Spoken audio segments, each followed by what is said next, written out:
Bismillahirrahmanirrahim. Assalamualaikum warahmatullahi wabarakatuh. Shalom, Om Swastiastu, Namo Buddhaya, dan salam kebajikan.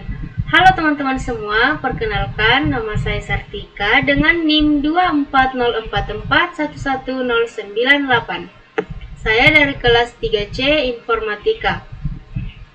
Di sini saya akan mempresentasikan materi saya, yaitu jaringan komputer dengan mata kuliah jaringan komputer dengan dosen pengampu Bapak Alim Surya Saruman Eskom MPD. Di sini saya akan mempresentasikan 5 materi. Yang pertama ada pengertian jaringan komputer, jenis-jenis jaringan komputer, topologi jaringan komputer, macam-macam alat jaringan komputer, dan manfaat jaringan komputer. Langsung saja kita masuk ke dalam materi pertama, yaitu pengertian jaringan komputer. Jaringan komputer adalah sebuah kumpulan komputer, printer, dan peralatan lainnya yang terhubung. Informasi, data, dan bergerak melalui kabel-kabel sehingga memungkinkan pengguna jaringan komputer dapat saling bertukar, mencetak pada printer yang sama, dan bersama-sama menggunakan hardware atau software yang berhubungan dengan jaringan.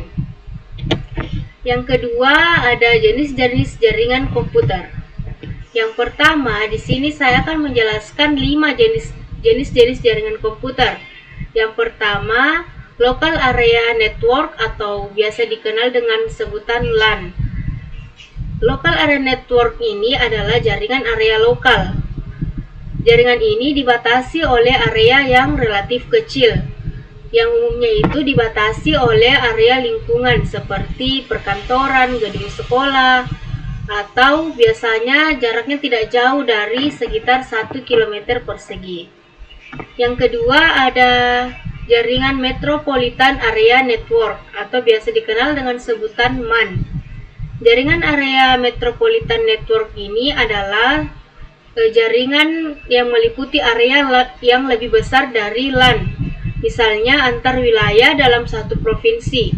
Sebagai contohnya yaitu jaringan bank, di mana beberapa kantor cabang bank di dalam sebuah kota besar itu dihubungkan antara satu dengan yang lainnya. Yang ketiga ada jaringan Wide Area Network atau biasa dikenal dengan WAN.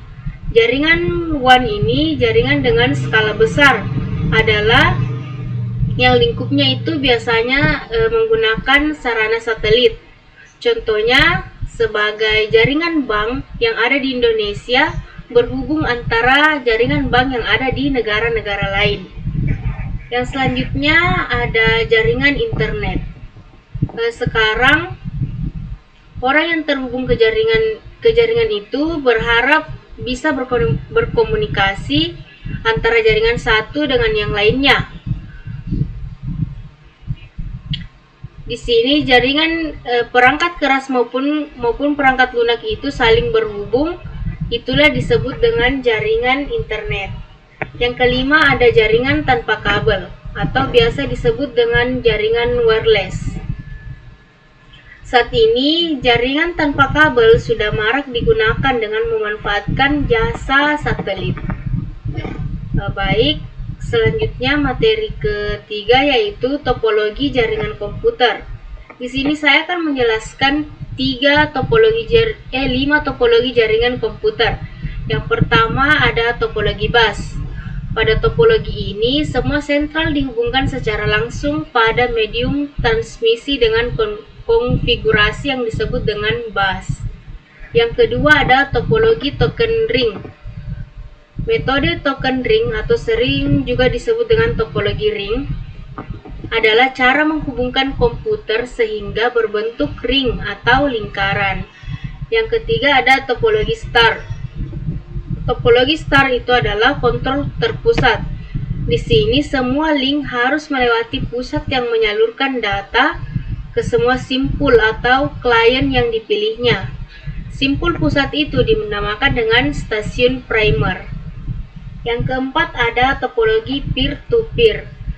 Di sini kita sudah mengetahui bahwa peer itu artinya adalah rekan kerja. Peer-to-peer network adalah jaringan komputer yang terdiri dari beberapa komputer Biasanya dalam topologi ini tidak lebih dari 10 komputer dengan menggunakan 1 sampai 2 printer. Yang kelima ada topologi jaringan cincin.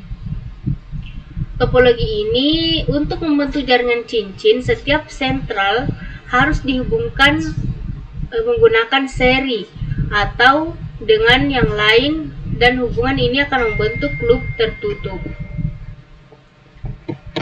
Selanjutnya ada macam-macam alat jaringan komputer. Di sini saya menampilkan sebanyak 8 alat jaringan komputer. Sebenarnya masih banyak yang lainnya, tapi saya menampilkan 8 alat. Yang pertama ada 2M bit error atau biasa disebut dengan 2M bar tester. Ini digunakan untuk merupakan salah satu metode untuk menentukan apakah jaringan atau link yang kita sewa ini layak atau tidak. Yang kedua yaitu electronic soldering iron. Biasanya kita mengenal ini dengan alat yang namanya solder. Ini adalah sebuah alat untuk menyolder. Yang ketiga ada hot air gun. Dapat dipakai sewaktu mempunyai permasalahan dengan besi yang harus dibengkokkan. Selanjutnya ada yang disebut dengan vacuum cleaner. Vacuum cleaner ini digunakan untuk menghisap debu dengan menggunakan alat pompa udara. Selanjutnya ada precision drill. Precision drill ini adalah mesin bor tumbuk yang digunakan untuk mengangkat atau menjatuhkan alat bor berat secara berulang-ulang ke dalam lubang bor. Selanjutnya ada claw hammer. Claw hammer itu adalah jenis palu yang digunakan untuk menumbuk paku ke dalam objek yang permukaannya tidak terlalu keras dan mencabut paku pada objek yang telah dipaku. Selanjutnya ada cord and pliers. Ini adalah tang yang digunakan untuk memotong ujung dari kabel. Selanjutnya ada multimeter. Multimeter secara umum adalah alat yang digunakan untuk mengukur tegangan arus listrik dan tahanan dari listrik atau biasa disebut dengan resistasi. Selanjutnya atau yang terakhir adalah manfaat jaringan komputer. Dengan adanya jaringan komputer itu kita bisa mendapatkan manfaat seperti yang pertama itu resource sharing. Di sini kita dapat menggunakan sumber daya yang ada secara bersamaan. Misalnya, seorang pengguna yang berada sekitar 100 km jauhnya dari suatu data. Di sini tidak mendapatkan kesulitan dalam menggunakan data tersebut, seolah-olah data tersebut berada di dekatnya karena adanya jaringan komputer. Selanjutnya ada reliabilitas tinggi.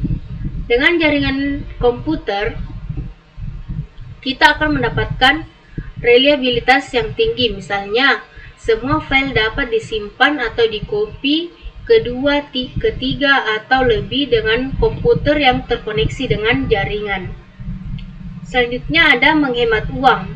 Dengan adanya jaringan komputer, kita dapat menghemat uang karena komputer berukuran kecil mempunyai rasio atau harga yang lebih baik dibandingkan dengan komputer yang besar.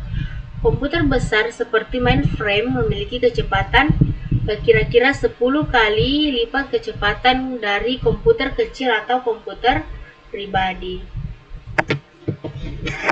Baik teman-teman, itulah materi yang saya presentasikan. Mohon maaf apabila ada kesalahan dalam pengucapan atau yang lain.